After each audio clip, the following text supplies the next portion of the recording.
Scaffolding.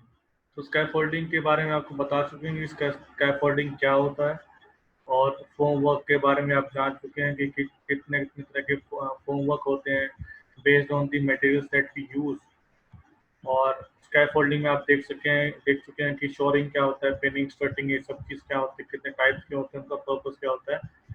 So then we have the some precautions in scaffolding. So जो labours वगैरह जो working है आपकी साइट पे, जो बिल्डिंग कंस्ट्रक्शन की जो साइट है, तो उनके लिए आपने स्कैफोल्डिंग रेडी कर लिया, या आपने लेबर्स वगैरह अरेंज करके और वहाँ पे स्कैफोल्डिंग प्रॉपरली आपने अरेंज किया है। तो इन दैट केस आपको क्या क्या चीज़ों का सबसे ज़्यादा ध्यान रखना है while using this scaffolding, or why it is very necessary in that case, or what are the safety measures or precautions that you have to taken into account while considering the building construction. So let me share the screen first.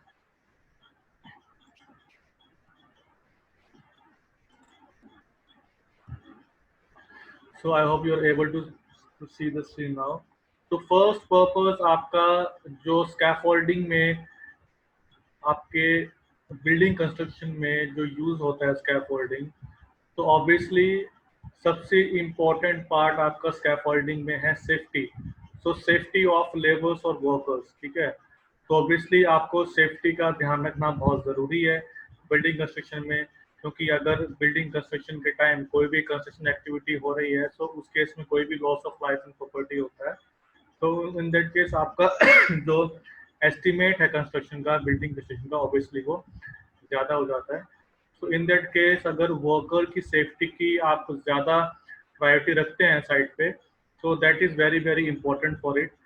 So obviously आपको ये ensure करना है कि आपके जो construction workers हैं, building construction workers हैं, तो उनकी सेफ्टी का आपको ध्यान रखना है कि जो स्कैफोल्डिंग आपने जो प्रिपेयर करी है, जो प्लेटफॉर्म आपने बनाया या बनवाया है, किसी भी तरह का स्कैफोल्डिंग आपने जो यूज़ करी है, तो वो उतनी स्ट्रॉन्ग होनी चाहिए, उतनी स्ट्रेंथ उसमें होनी चाहिए, ताकि जो नंबर ऑफ लेबर्स जो प्लेटफॉर्म पे वहाँ पे काम करेंगे खड़े होके, तो वो इजिली उस लोड को बियर कर पाए, ठीक है। ऐसा नहीं कि जो नंबर ऑफ लेबर्स जो हैं कि 5 लेबर्स के लिए आपने स्कैफोल्डिंग बनाई है, बट सिर्फ 3 लेबर्स ही उस पे उस पे उसको यूज करके वो काम कर पा रहे हैं। तो इन that case you have to consider the safety. So safety is very very important in building construction, ठीक है। so आपको ये इंश्योर करना है कि अगर आप ज़्यादा हाइट पे भी आप लेबर्स वगैरह को आप ज़्यादा हाइट पे उनको एनरोल कर रहे हो उस केस में, सो आप देख सकते हैं कि ये जो बिल्डिंग है आपकी, तो यहाँ पे स्कैफोल्डिंग आपकी कंस्ट्रक्ट की गई है, ठीक है। तो स्कैफोल्डिंग यहाँ पे कितना है आपका, एक नीचे भी है एक, तो मेन तो यहाँ पे ये रहेगा, तो 1 2 3 4, ठीक है। तो आपकी 4 यहाँ पे प्लेटफॉर्म्स हैं। सो ऑब्वियसली ये इतना स्ट्रॉन्ग होना चाहिए ताकि जो लेबर्स का जो वेट है वो इजीली हैंडल कर पाए। तो ये नहीं है कि यहाँ पे अगर लेबर्स वगैरह आपकी यहाँ पे खड़ी होगी और आपने जो सामान वगैरह यहाँ पे ऊपर आपने भिजवाया, और उस केस में क्या हुआ कि सामान की वेट की वजह से वो गिर गया, या एक आपकी स्टैंडर्ड यहाँ से टूट गई, या कहीं से लिंक टूट गया, सो उस केस में मतलब वो काफी ज्यादा डेंजरस हो सकता है। So you have to consider the safety of the construction worker. Then आपका पोजीशन। सो ऑब्वियसली कि आपकी जो स्कैफोल्डिंग की जो पोजीशन है वो प्रॉपर तरीके से होनी चाहिए। आपका नीचे का जो ग्राउंड है वो फ्लैट होना चाहिए। ऐसा नहीं कि आपने थोड़े एंगल पे या टिल्टेड वे में इसको कंस्ट्रक्ट कर लिया, जैसे मन करा वैसे कर दिया। So you have to consider the position. और दूसरी बात, जो लेबर्स वहाँ पे काम कर रहे हैं, तो उनकी पोजीशन भी प्रॉपर तरीके से होनी चाहिए। ये नहीं है कि आप लेबर्स वगैरह अपने अकॉर्डिंग कोई यहाँ पे स्टैंडर्ड पे मतलब सिटिंग है, या कहीं पे जो ज्यादा उसको प्रॉब्लम क्रिएट करे। सो इन दैट केस लेबर्स वगैरह को भी, और जो पोजीशन है स्कैफोल्डिंग की, वो भी इजीली आपको ये ध्यान में रखनी है। सो आपको सेफ्टी के साथ बिल्कुल भी कॉम्प्रोमाइज नहीं करना बिल्डिंग कंस्ट्रक्शन में। So what ever the construction is going on, चाहे हाईवेज का कंस्ट्रक्शन हो रहा हो, चाहे मेट्रोज का कंस्ट्रक्शन हो रहा हो, चाहे रेलवे का कंस्ट्रक्शन हो रहा हो. सो इन दैट केस आपको safety is the very very important part. Then we have the support. So obviously support का मतलब आपका ये है कि आप जो सपोर्ट वहाँ पे प्रोवाइड कर रहे हैं, ठीक है. सो क्या होता है कि आपने यहाँ पे ये जब आपने प्लेटफॉर्म कंस्ट्रक्ट किया, तो ऑब्वियसली ये किसी ना किसी सपोर्ट के सहारे तो यहाँ पे खड़ा ही है ना. सो ये जो सपोर्ट है ये इतना इनफ होना चाहिए ताकि आपका पूरा का पूरा जो लोड है वो बियर कर पाए नीचे की तरफ. तो वो आपको उस तरीके से आपको ये कंस्ट्रक्ट करना है. देन आपका एक्सेस. अब एक्सेस से क्या मतलब है कि जो आपकी स्कैफोल्डिंग आपने जो यहाँ पे कंस्ट्रक्ट करी है टेम्परेरी बेसिस पे, सो उसमें लेबर्स वगैरह इजीली एक्सेस कर पाए. ऐसे नहीं कि कोई कहीं से अंदर जा रहा है या कोई लेबर कहीं से जा रही है तो उससे इश्यूज क्रिएट होते हैं. सो उसमें एक्सीडेंट होने के चांसेस ज्यादा होते हैं, ठीक है. सो क्योंकि आपको काफी ज्यादा हाइट पे काम करना पड़ता है. सो इन दैट केस जो एक्सेसिबल होना चाहिए स्कैफोल्डिंग प्रॉपरली, ठीक है.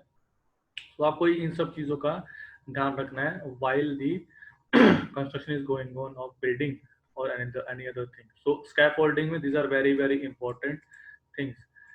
Next we have the आपका जो precautions जो आपको ध्यान में रखनी है, तो obviously these are similar to that one. So general जो सेफ्टी प्रिकॉशंस है वो आपको ध्यान रखनी है. फर्स्ट आपकी है the a competent third part certified person is allowed for scaffolding job. So इसका मतलब क्या है कि जो स्कैफोल्डिंग को बनाने के लिए वो वही आपको कंस्ट्रक्शन वर्कर यूज करना है जिसको एटलीस्ट एक्सपीरियंस हो. ऐसा नहीं कि कोई फ्रेशर आपने वहां पे चढ़ा दिया और उसको ज्यादा पता नहीं है स्कैफोल्डिंग के बारे में. सो उसमें एक्सीडेंट के चांसेस ज्यादा होते हैं और वो औरों की लाइफ में भी डेंजर में उसको डालेगा. देन कोल्ड वर्क परमिट का मतलब है कि वो इजीली स्मूथ गोइंग आपका होना चाहिए काम. ऐसा नहीं कि जल्दबाजी में आप कर रहे हैं सब कुछ. तो यू हैव टू काम इन दैट केस. सो और जो एम्प्लॉयज जो आपके हैं तो उनको सेफ्टी गैजेट्स आपको देने जरूरी है कि उनको ग्लव्स देने जरूरी हैं, उनको बूट्स आपको देने जरूरी हैं, जो सेफ्टी हार्नेस होती है मतलब जिससे वो लटक सकें इजीली. सो उनको प्रॉपर तरीके से आपको ये सारी चीजें आपको सेफ्टी गैजेट्स देने बहुत जरूरी है कंस्ट्रक्शन वर्कर को.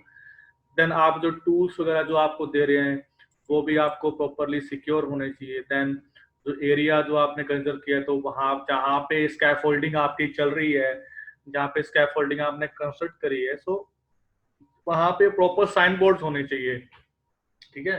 तो कई बार क्या होता है कि व्हीकल वगैरह जो होते हैं वो गलती से वो टच डाउन हो जाते हैं तो उस केस में आपकी स्कैफोल्डिंग सारी टूट जाती है और सबकी जो जान है वो जोखिम पे रह जाती है. So in that case you have to consider the जो आप एरिया जो जहाँ पे आप ये सब स्कैफोल्डिंग कंस्ट्रक्ट करेंगे तो वहां पे आपको बैरिकेड्स लगाने हैं, साइन बोर्ड्स लगाने हैं कि यहाँ पे कंस्ट्रक्शन चालू है, ठीक है.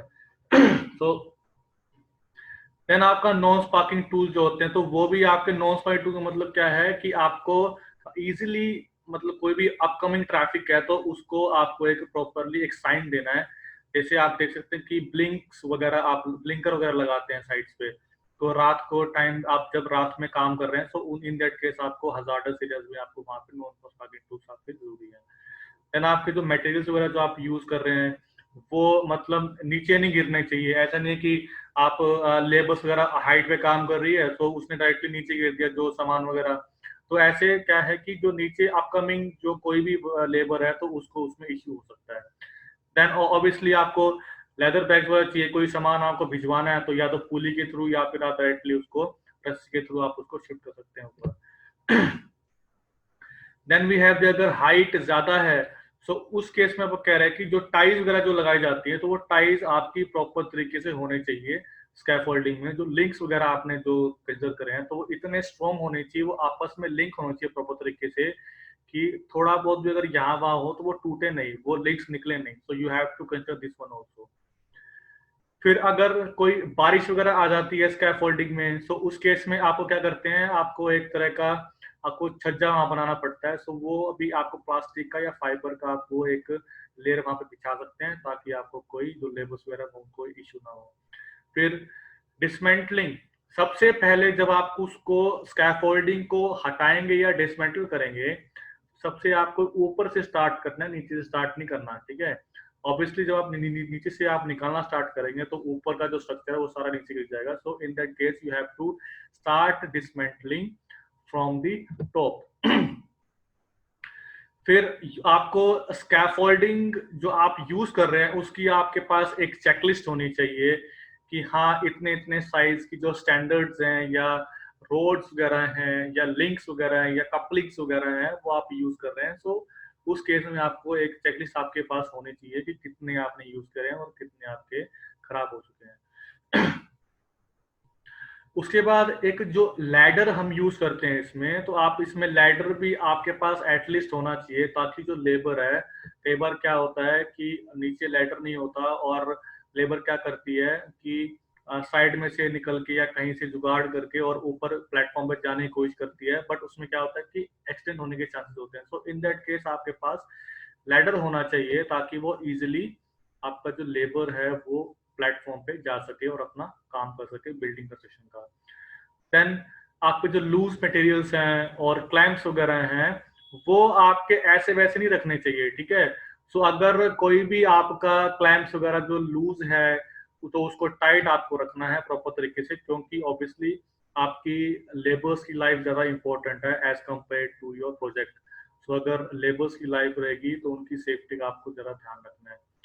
देन आपका एक रिस्क असेसमेंट होता है. सो रिस्क असेसमेंट क्या चीज होती है कि अगर वहां पे उस एरिया में अगर बारिश आने के चांसेस है या विंड वहां पे हवा काफी ज्यादा है, सो इन दैट केस आपको एक रिस्क असेसमेंट वहां पे करना पड़ता है. सो इन दैट केस क्या करेंगे आप, एक आपकी रिपोर्ट तैयार होती है. सो उसमें आपको कितना खतरा हो सकता है अगर विंड अगर 60 किलोमीटर पर आवर के मतलब स्पीड से अगर आएगी. सो वो चीज आपको स्कैफोल्डिंग की स्ट्रेंथ वगैरह आपको चेक करनी जरूरी है इन दैट केस, ठीक है.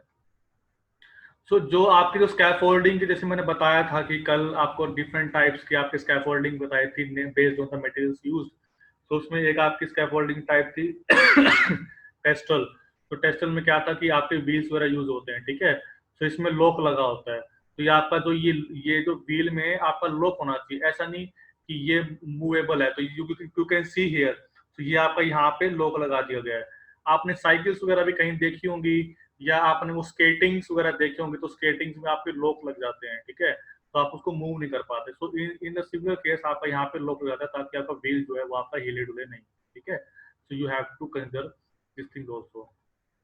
फिर जैसे मैंने पुली के बारे में बताया कि आपको कोई भी मटेरियल वगैरह अगर आपको चाहिए तो आप पुली का यूज करके और मटेरियल आप अपने लेबर्स की तरफ पहुंचा सकते हैं. फिर आपको जनरल कंसिडरेशन आपको रखनी है, प्रिकॉशंस रखनी है जब आप लैडर को यूज कर रहे हैं. सो लैडर आपका इंडस्ट्रियल टाइप का होना चाहिए. आपको सही तरीके का आपको लैडर वहां पे यूज करना है. ऐसा नहीं कोई भी लैडर आप यूज कर रहे हैं. It depends on the height, आपको कितनी हाइट तक चाहिए, ठीक है. कई बार क्या होता है कि हमारे पास स्कैफोल्डिंग का पैसा खर्च ना करने बजाय हम दो लैडर्स को आपस में जोड़ देते हैं, ठीक है. So that is very very dangerous, but it is being used in India also. So आप कई बार देखें कि दो लेडर्स को एक साथ टाई करके और उसको लेबर्स वगैरह यूज करती हैं. सो वो डेंजरस है काफी ज्यादा. सो आपको लेडर लाने से पहले आपको उसको इंस्पेक्ट करना जरूरी है, कोई डिफेक्ट वगैरह तो नहीं है, कोई वो खराब तो नहीं है, ठीक है. और आपको उसको प्रॉपर तरीके से उसको 75 डिग्री के एंगल पे आपको रखना है उसको, ठीक है, ताकि वो इजीली आप उस पर चढ़ सकें. सो ये डिफरेंट डिफरेंट कंसिडरेशंस है. अच्छा, सबसे इम्पोर्टेंट पार्ट ये है कि आपको मेटल लेटर वहां यूज नहीं करना है जहां पे इलेक्ट्रिकल वर्क्स काम चल रहा है, ठीक है. So you have to consider this thing also. So metal ladder आप वहां पे यूज नहीं करोगे जहां पे आपका इलेक्ट्रिकल वर्क चल रहा है. सो ऑब्वियसली वो करंट लगने के चांसेस इसमें ज्यादा होते हैं. So these are types of, ये मैं आपको सबको करा चुका हूँ, ठीक है. अच्छा, देन आप अगर आप ज्यादा हाइट पे जब काम कर रहे हैं, ठीक है, सो उस केस में आपको प्रिकॉशंस और प्रिवेंशंस क्या रखनी है. सो ऑब्वियसली आपको ऐसी चीजों से दूर रहना है जिससे आपकी जो स्कैफोल्डिंग है उस पर इफेक्ट हो सकता है. सो आपको कोई भी मतलब ऑब्स्टेकल से दूर रहना है इन दैट केस, ठीक है. और वो सरफेस जो है वो आपका क्लीन और ड्राई होना चाहिए. ऐसा नहीं कि वो थोड़ा सा एंगल पे लगा हुआ है, ठीक है. So you have to consider कोई बैरिकेड आपको लगाने हैं उसके लिए. देन ऑब्वियसली आपको हजार्ड वगैरह है वो आपको चेक करना वहाँ पे जरूरी है. फिर आपको लेडर को यूज करना है प्रॉपर तरीके से, सेफली यूज करना है. फिर मैंने जैसे बताया कि आपको केबल्स वगैरह हैं, तो वो केबल्स और स्कैफोल्डिंग में आपकी एंटेंगल्ड ना हो तो इन that case, so you can see here this person is wearing the harness, so this is known as the harness। ये आप देख सकते हैं येलो कलर का, तो ये हार्नेस होता है। तो ये लॉन्गर हाइट पे, जो बड़ी बड़ी हाइट है वहां पे यूज होता है। अगर जहां से अगर लेबर गिर भी जाता है तो वो इजिली वहां पे लटका रह जाता है, ठीक है, तो वो उसकी सेफ्टी के लिए होता है। तो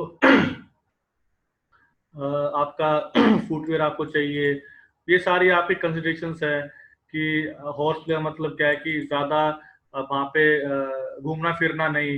आपने एक बार एक जगह प्लेटफॉर्म पे खड़े हो गए, तो वहाँ पे आपको ज्यादा भागना नहीं है, तो वो थोड़ा सा आपको ध्यान में रखना है, ठीक है। तो you have to consider these things. So this is all for the class now. So आपका स्कैफोल्डिंग का जो चैप्टर है वो आपका पूरा कंप्लीट हो चुका है, ठीक है।